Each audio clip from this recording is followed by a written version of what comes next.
If you tend to have anxiety or in general have a pattern of overthinking, then this video is for you. So personally, I'm a Libra, which means that I'm super indecisive. And I don't even really believe in astrology truly, but I know that one of the traits of being a Libra is being indecisive. And so that is something that I've always identified with as being a Libra. And also I struggle with anxiety at times. I think a big part of anxiety is overthinking and fear. So for context, I'm the founder of a venture-backed healthcare company called Anja Health. And I founded it in memory of my younger brother, and he had cerebral palsy and needed stem cells specifically from an umbilical cord. So I created a company that helps pregnant parents free stem cells from the umbilical cord and placenta so that they can use it for potential future disease treatment in their family. So obviously a very intensive operation, and as a result, I overthink a lot of things when it comes to business. And if I'm facing obstacles in my business, that usually translates to me fixating on things in my personal life. And that's really why I think I developed anxiety. And then in general, I think I just always try not to hurt other people's feelings. And I think that causes me to overthink a lot. Also, I think I personally get a lot of validation from working on my business, and that's tough sometimes because business outcomes are not certain. Then my self-esteem is at times dictated by something that's out of my control. And when my self-esteem is low, I definitely overthink way more. And especially this year, that led to some insomnia. So I've really been digging deep into what I can do to stop these overthinking patterns and in general, just be on a path of self-improvement, because that is always what I am striving for, which is part of a growth mindset, which is one of my tips that I'll talk about. So today I wanted to go over some tips that I personally have tried to employ in order to stop overthinking cycles. Number one, ask yourself, what do I make this mean? So you want to recognize the problem that you're overthinking about, and you want to think to yourself, what am I making all of these decisions mean? For instance, if I'm deciding whether to live alone or to live with people, that's been something that I've been thinking about personally. I realized with my therapist that I make living alone mean that people that live alone are independent and self-sufficient, but that does not necessarily mean that people who live with roommates are not independent and self-sufficient. So I just had to think through that logic for myself to let myself know that it was okay to choose the roommate option, because I can still be independent and self-sufficient if I choose a roommate option versus living alone. So you always want to ask yourself and think through that logic. What am I making this mean? Because you might be making it mean something that you can realize is actually not true, like the example that I gave. I often apply this framework to dating too. Sometimes if someone, for instance, doesn't text me back by a certain period, sometimes I make that mean that, oh, that person doesn't care about me. But in reality, they could be not texting you back because they're genuinely busy or any other number of reasons. But it doesn't necessarily mean that the person doesn't care about you if they don't text you back immediately. When you ask yourself, what do I make this mean? You can stop your overthinking cycle, because you can kind of logically think through what is really happening in actuality. You can help yourself rationalize what you're overthinking, especially if your Myers-Briggs is T, where you lead with thinking and logic rather than feeling. This could be a good tactic for you. And I personally am a T on my Myers-Briggs, so this does help me. Number two, you want to avoid self-limiting thoughts. Self-limiting thoughts can trigger overthinking. Self-limiting thoughts usually triggers doubts, fears, and in general, that is what spirals overthinking. So you don't want to think negatively of yourself. So you can reduce the self-limiting thoughts by, number one, erring on the side of action. So bias towards action. When you make decisions quickly and without hesitation, you can trust yourself and you can prevent yourself from going through the paralysis of overthinking. You also want to work on strengthening a growth mindset. You want to shift what you're thinking from, I can't do this, to I will figure it out. I also feel like when I'm overthinking, I tend to be in a circular state of logic, because I think to myself, oh, this is a blocker, this is a blocker. And I think about all the obstacles that I have to face and overcome. But in these cases, my mom always says that you do not ever want to criticize yourself, because it's really not healthy. So even if you feel like you did something wrong, you still shouldn't criticize yourself, because you did the best that you could with the information that you had at the time. Number three, embrace silence and time. Recognize that most problems aren't solved by overthinking. Even if you think all the way through things, usually the logic ends up circling back to another thought that you've had before when you're overthinking and having anxiety and doubts. So you want to give yourself silence and time and peace away from overthinking. You can kind of imagine your thoughts as a little bubble that you pop, the thought disseminates, and you can just move on to something else. Shout out to the wizard Liz that talks about popping the bubble thoughts. Embrace one of your hobbies. Just do things that keep you distracted. I find that whenever I'm working a lot on my business, I realize that I have a big picture mindset about my potential impact in the world. And then these little things I overthink less, because I'm always thinking about the big picture and what I can do in the big picture and in the world in order to really make a difference, as opposed to my little problems. Along the same vein of embracing silence and time, you really want to think about the power of now. You can't overthink your way to a better future or through your past, but you can think about what you can do today in order to change your circumstances so that you can make better decisions or change whatever it is about your life that you're overthinking about. Also remember that nothing is ever permanent. Everything always changes, and even if you feel like you're locking yourself into something, for instance, I've been thinking a lot about my housing, as I mentioned. A lease seems really permanent, but in reality, you can always move. You can always get out of that apartment. You can always find a new housing situation. You can even move cities if you want to. You really have the power to do what you want, and there's always a path forward that you can look for depending on whatever your circumstance is. Also remember that sometimes not making a choice is a choice. You're choosing procrastination. My bestie Rasha says this. So sometimes it's almost better to just make a decision, and the fact that you are making a decision is at times more important than even the decision itself and the outcome of your decision. So you ultimately just need to move forward confidently, embrace the power of now, think about things that you can do actionably today in order to change your tomorrow in the way that you want to. But tomorrow is never even necessarily guaranteed. Like, anything could happen. So you may as well embrace the present and do what you can to better your peace at present. Next, I want to encourage you to always voice your thoughts. I know when I'm personally having anxiety and overthinking, if I just even let someone know what I'm thinking, I usually feel better and I stop thinking about it. So if I just tell whoever is involved that I'm thinking a certain way, that typically relieves my anxiety. Like, for instance, this one time I was for some reason overthinking my friend bringing another friend to a party because I wasn't sure if her friends would like the vibe and I didn't want them to have a bad time. And then ultimately I just told my friend that I was feeling this way, but I also included the disclosure that I tend to have a pattern of overthinking, and I just wanted to tell her how I was feeling, but I'm not even sure if I have anything to worry about. And she honestly understood and just basically told me that she doesn't think I have anything to worry about, but if I do feel concerned,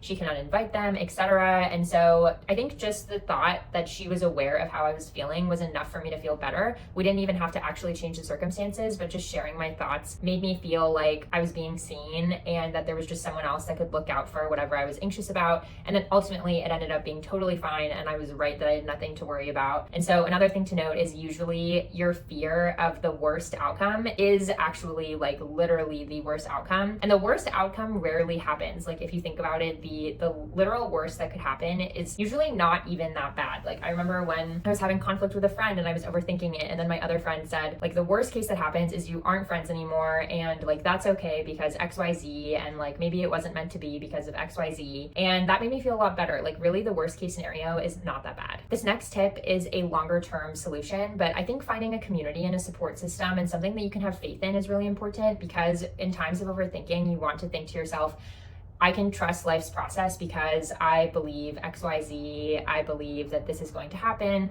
Like, I think people, especially young people, have been trending towards astrology for this reason. As younger people get less and less religious, they turn to things like astrology for community. And when you're overthinking about something bad that's happening, you can just blame it on like, oh, well, Mercury's in retrograde, so it's bound to happen anyway, so I can just stop thinking about it. Or like me even saying that I'm a Libra, like I'm a Libra, I have a tendency to overthink, so it's okay that I'm overthinking, and I don't even have to like worry about like, oh, am I overthinking? It's just something that I do and accept about myself. And for instance, I'm Christian and my family is religious. And so I think for my mom, especially, she always encourages me to remember that it'll be okay because God will look out for you. So if you're religious too, that's something to remember. But whatever your religion may be, even if it's not an actual religion, but just like your cultural religion in a sense, like how astrology has kind of become like a cultural religion almost, you can just rely on that belief system as it will be okay because of this belief system that I have. So it's important to remember that. Also, what you think about me is none of my business. Don't let other opinions define your worth, and definitely don't overthink about what other people are thinking of you, because whatever your perception is of someone else's opinion is usually a figment of your imagination. Like, usually you are creating in your head, oh, they must think this about me if I do this, because your actions mean something to you. And in general, when you think someone else thinks something about you, that's just you creating that structure. For instance, one of my friends that has anxiety, she will often think like, oh,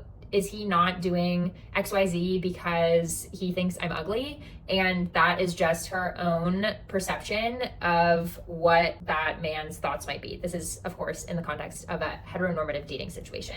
And as a result, her own thoughts are creating a potential situation of his thoughts. But it's really a figment of her own imagination that he thinks that, because he literally did not act on a single thing that should lead her to the belief that he thinks that she's ugly. Separately, if someone does directly tell you their opinion of you and you know for a fact that they believe that certain opinion, it still really shouldn't matter. Even if you respect their opinion, you can potentially take it into account if you feel like it's good feedback. But ultimately, what you think about me is none of my business, and you should be concerned with what you think about yourself the most. You know yourself best. So why wouldn't you trust your own opinion over others? Because the only person that spent more time with you is no one, God. So you should, of course, trust your own opinion of yourself over others. My next tip is to pursue a hobby and a larger interest. I touched on this earlier, but like I said, whenever I am focused on my business, I am always thinking about my potential impact, and I get validation from only myself, and it makes me realize that everything else is not so important. So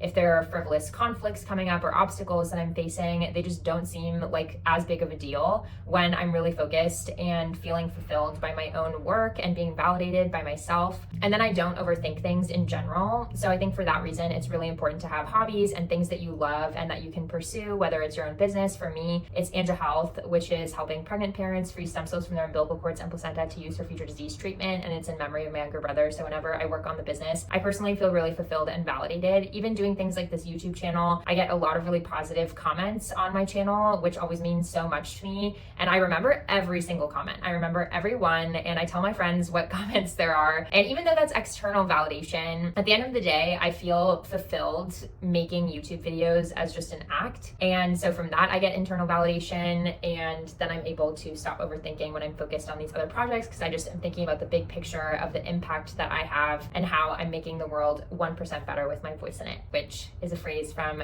Catherine Getzy, aka Ask ChatGPT, who's on one of my other videos on how to grow social media. My next tip is that in general, you want to let go of the idea of being perfect. Honestly, nothing is perfect. As I mentioned in this video, I've been thinking about my living situation a lot. And especially in New York City, when you're looking at apartments, like no apartment's gonna be perfect. You usually have like to sacrifice in-unit laundry, or the fact that it's a walk-up, or the location or proximity to a subway, or roommates or not, or potentially getting lonely without roommates, etc.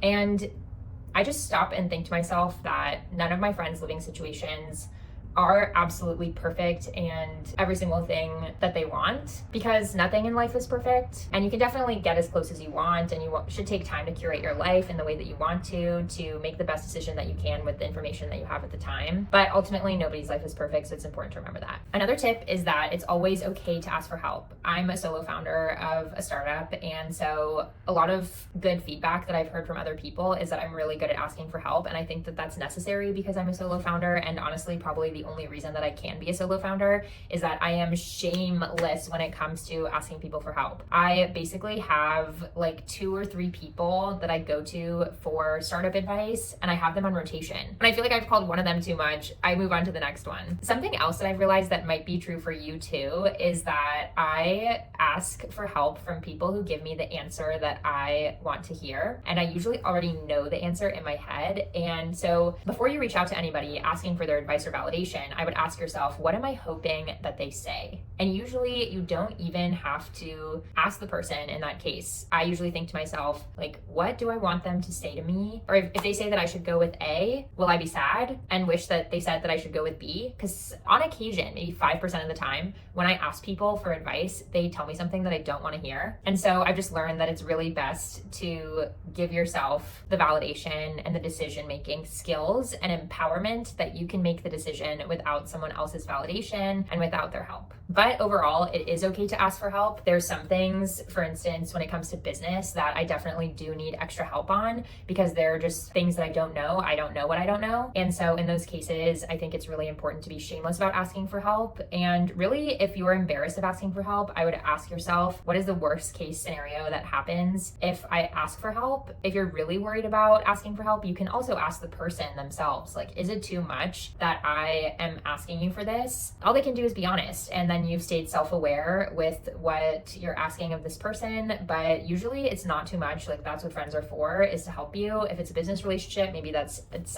another story, but people are there to help. Like, I think usually people want to help you regardless of their relationship to you. So when in doubt, have direct communication with the people that you are seeking help from. And in general, I think just have direct communication. If I have doubts in my mind about someone thinking a certain thing or feeling a certain way, I'll ask them straight up, like, do you think it's too much that I'm calling you this often for help? Or are you annoyed that I'm asking this many questions? Or do you think I should be dealing with this on my own? I literally asked the person, and the answer has always been no. And secondly, I've also come to realize that in general, those questions come with the implied thought that I am doubting myself. So I've honestly stopped asking those questions. But if you really doubt yourself, or just want to make sure that everything's okay, or it's your first time, or it's an early interaction with this person, you can ask them. It's all good.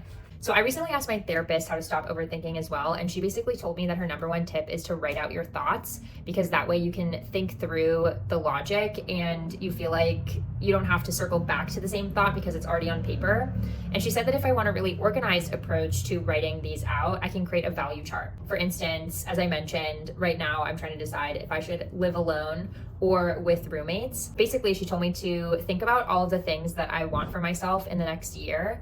And for me, that's peace, independence, community, fulfillment, focus. And so I listed out all of those on an x-axis, and then on a y-axis, I listed out living alone and living with roommates. Out of 5, she told me to rank what those options will bring me when it comes to each value. Like, out of 5, how much peace will I get? Out of 5, how much community will I get? And that's a good decision-making framework to not overthink. And there are a lot of other decision-making frameworks too that you can use. Sometimes just having some kind of path forward and a method to the madness is really the key to stop overthinking. But in general, if you can move forward without a structure, you can also just journal your thoughts, and then at least you know that it's all on paper. And sometimes you might even arrive at a conclusion by journaling your thoughts. And sometimes you can even share that journal with other people if there are other stakeholders involved in your decision. So that's also something important to note. One other thing that I wanted to note, I asked my bestie Raja what she does when she's overthinking, and she said that a really helpful tactic that she used to do is whenever she was discussing something with either a boyfriend or a parent or a friend or anything like that,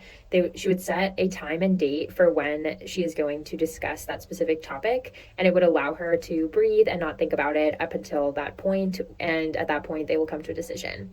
So that's another hot tip, and shout out to Raja for giving me that tip. Next, I think you should be careful to curate your information diet. I think certain information leads to comparison, and comparison is the thief of joy. For me personally, Instagram is the worst when it comes to comparison. So I delete Instagram during the week on weekdays, and then I re-download it for the weekend so that I can post my baddie pics and such. And TikTok is probably the best for my mental health because it's a nice brain break sometimes, but also sometimes it literally does break your brain when I spend probably more than 10 minutes on it. So I think even then, my brain feels fried when I'm on TikTok too much. So overall, I just think that some breaks from social media in moderation is the optimal path. But things that help my information diet are affirmation podcasts. So usually in the morning, I will listen to a positive affirmations podcast from a fellow girly pop, and she says things like, I wake up with a peaceful mind and a grateful heart, and sometimes I think those things to myself before I even open my eyes. And she literally has a 5-minute affirmation, so usually I listen to it on 1.4x speed, so it's less than 5 minutes, and I listen to it while I'm washing my face and doing my morning skincare routine, so that way I can wake up with a peaceful mind and a grateful heart. Then I do my 5-minute journal that allows me to remember what I'm grateful for and manifest good things for the day. And I've also been trying to read short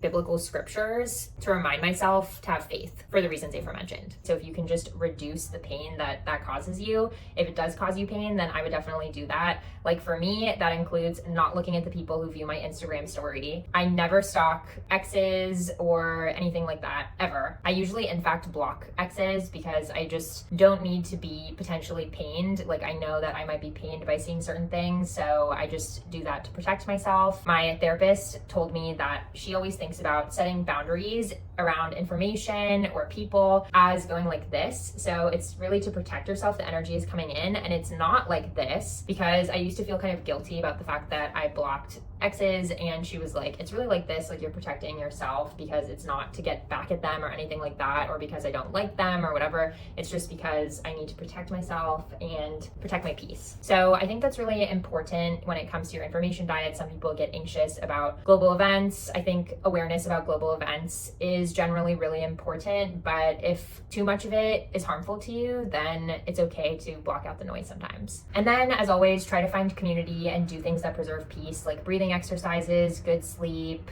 exercising consistently in general. I noticed that my resting heart rate is generally lower when I'm doing all of those things. And this is my resting heart rate at night, according to my Oura Ring data. And I really think that that goes to show how important it is to maintain proper health. If you don't sleep well, it's hard to emotionally regulate, and then you may overthink. So those are just like general health and wellness tips, but I do think there's some method to the madness. Well, I hope this helped. I am constantly plagued by overthinking, so I was Googling frameworks to help me, and I felt like I should share those frameworks. I realized that I use some of them already, as I mentioned with my various personal anecdotes. Comment below if this helped you.